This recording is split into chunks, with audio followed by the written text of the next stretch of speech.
I'm Kayla Brantley, and I'm here with the one and only Jordin Sparks. Jordin, thank you for being here this morning. Of course. Thank you for having me. Good morning, bright and early. Good morning. So I'm just going to start with the obvious. We've all been in the house being safe for months, and a lot of people have taken up some new hobbies. You've seen everybody baking. I started reading. What are some things that you and your family have gotten into during this time? It's actually been really fun. So my son is a little over 2.5 years old. So every day for him is like, we try and do something different. We have random dance parties all the time, pretty much every day, actually. We have a random dance party at some point. We've been coloring, painting. We chase each other, play hide and seek. I love to read before all of this happened. I've always loved to read. And so I've purchased more books than I've actually read, I think, but my whole plan is to actually read them. And then for me, I've really been able to be creative in the studio. I'm grateful that I still get to work. I have the blessing of being able to do that. And then my husband's been training and he's been working out, and we've got more gym equipment pieces than I ever thought I would ever have at my house. And then it's just been a lot of bonding, having late night conversations with my husband, really spending time and speaking with DJ. It's really all just been family, and we've been swimming a lot. Our pool has been used more than it ever has been since Dana and I got together during this time. So it's actually been really nice. My son loves water, any type of water activity, and he's down for it. He's good. Well, I mean, that would make sense because of where you are right now. Can you tell us a little bit about exactly what you're doing there? Right. So I am here at Kalahari Resorts down in Round Rock, Texas. It is their grand opening today, but I got to come in yesterday and have a walk of the property and the facilities, the lay of the land. It's amazing. It's incredible. It's a resort and a convention center, but it's the America's largest indoor water park. I think it's like 1.5 million square feet. I can't even really, I'm looking at the building right now behind the camera, and I still can't really fathom that number. It's just massive. It's huge.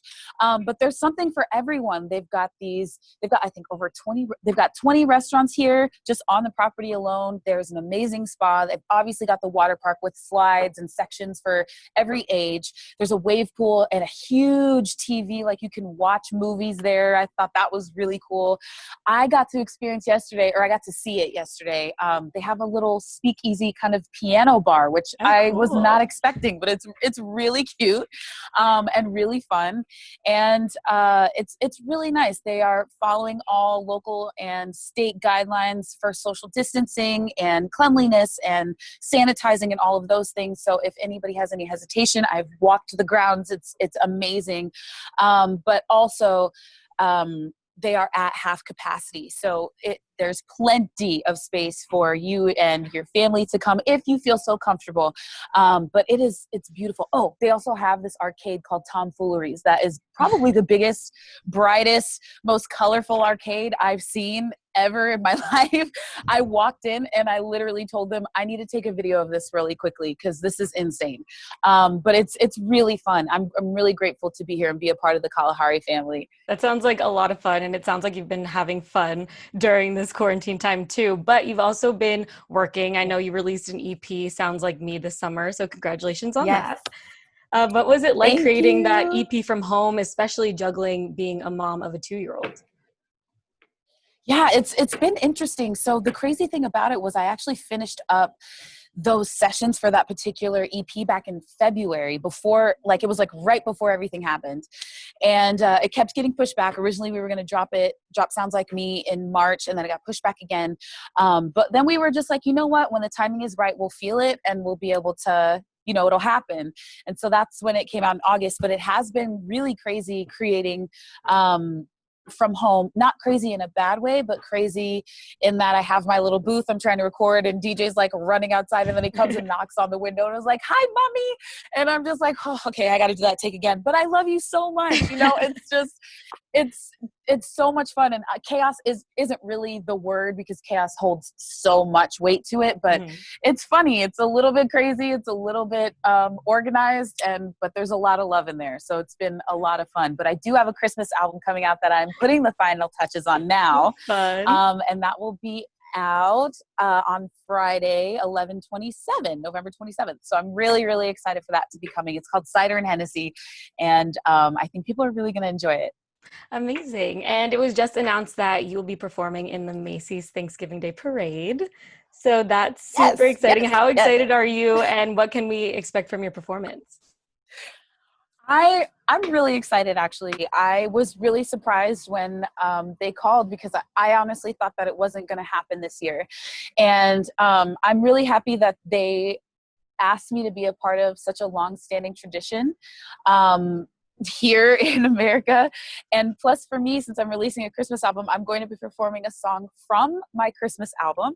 And I'm really, really excited about that. I've dreamt of being able to do that, to sing a Christmas song at the Thanksgiving Day Parade. And I'm just so excited. But my performance is going to be fun. The song is called Merry Christmas to Your Face. It's going to be a little bit upbeat. And the float is really beautiful. It's the Kalahari float, and there'll be an elephant on it, and it's going to be gorgeous. I'm really, really excited to be a part of this. And I have to ask, what are you most thankful for this year? Oh, man. So many things. I just have so much gratitude whenever I wake up in the morning. I'm grateful for the roof I have over my head at home, my family, our health.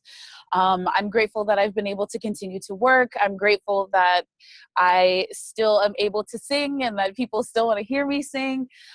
There's a lot to be grateful for. And there's a lot of blessings that have happened this year too, if we just would take the time to look. And it has been such a crazy year, between protests and the election and obviously the pandemic. What things have you been doing to really keep yourself sane and keep your mind right? Well, I definitely try and limit my social media, just because you can get sucked in. It's so easy to get sucked in on that. So I try to limit that. And I also, my son, to be honest, I look at him and he definitely grounds me, and he reminds me of all the reasons why, I do everything myself and my husband do is for him and his future. And it's always going to be that way, but that's what keeps us sane. Is we hug him, we kiss him, we squeeze him, and love on him, and that keeps our unit going. Yeah, and you've been very involved in advocating to go out and vote, LGBTQ rights, and bringing awareness to sickle cell. How important is it for you to use your platform to raise awareness about causes that you care about? Yes, absolutely. There was a quote that I heard when I was younger. I might be missing a few words here, but it was by Audrey Hepburn, and she said, "You have two hands, one to help yourself and one to help others." And that just really always stuck with me.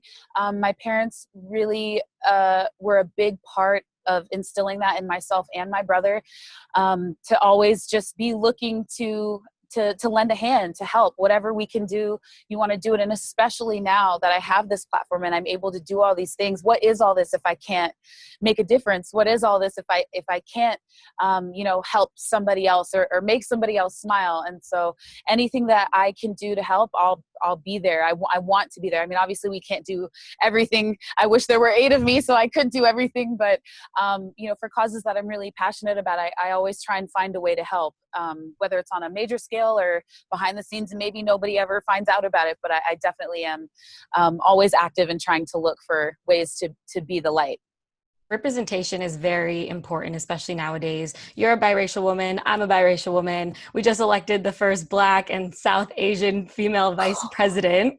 So do you have a message for little girls who are looking at you and saying, I look like her, I want to be a singer like Jordin, or looking at Kamala Harris saying, I want to be vice president? What's your message for all the young women and the little girls out there?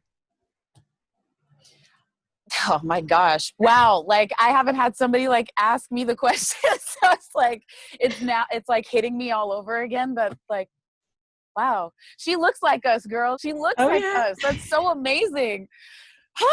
Okay. She's one of us, actually, is what I should say.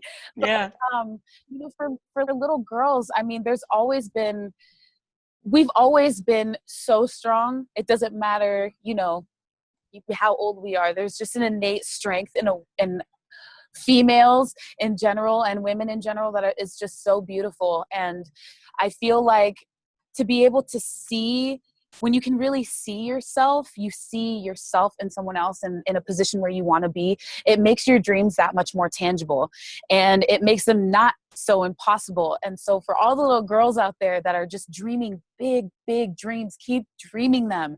They can happen. And like she said when she was on stage, the Miss Vice President, I can't even deal. That's so crazy.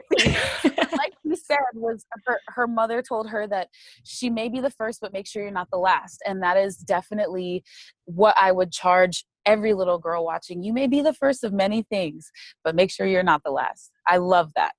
Absolutely. And especially as a mom yourself, it must be so nice seeing that, your son will grow up in a world where his vice president is a Black and South Asian woman. That's amazing. Yes. And not only a few years ago, the president was Black. Like it's too much, girl. This is too much. This is history. We're living it. Great. It is. It really is. And it's a crazy time, but it's also a beautiful time.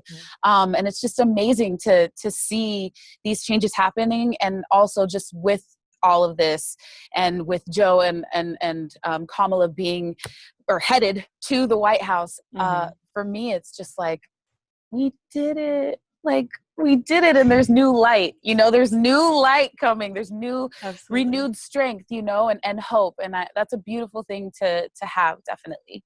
So you've been on the scene since you were 17 years old with American Idol. You've been on Broadway, TV, movies. Now you're a mom. Is there anything you haven't done yet that you still have always wanted to do? Anything that I haven't done yet? Oh man. Well, to be honest, I've always dreamt of putting out this Christmas album. So if I'm being completely honest with you, like this moment here, like being able to talk about it and knowing that it's coming finally, since I was like 10 years old, I've wanted to do a Christmas album. And just for some reason, it didn't feel like it wasn't the right timing, or I just wasn't inspired to do it at the time. I'm really, really, really over the moon excited to see like how this does and how people respond to it. And also just that I can have Christmas music out myself to sing now forever, which is fantastic. But things I haven't done yet, like I'm trying to think of something random, but I can't think of anything. I always wanted to skydive, but then after I had DJ, it was like, should I? I'm not sure, but I still kind of have that desire to do it. So I don't know when that's going to happen, but I think at some point I would love to actually do that. I would love to do that. I've gone skydiving and it's very fun, but it goes like in 30 seconds and it's over. And I'm like, I want to go back again. So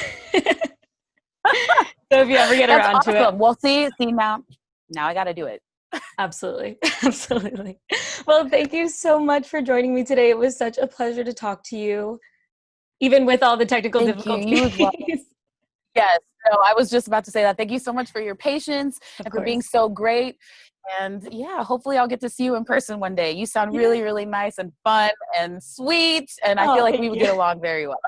I think so too. I'm totally looking forward to your Thanksgiving Day parade. I love the parade. I love Thanksgiving and your Christmas album.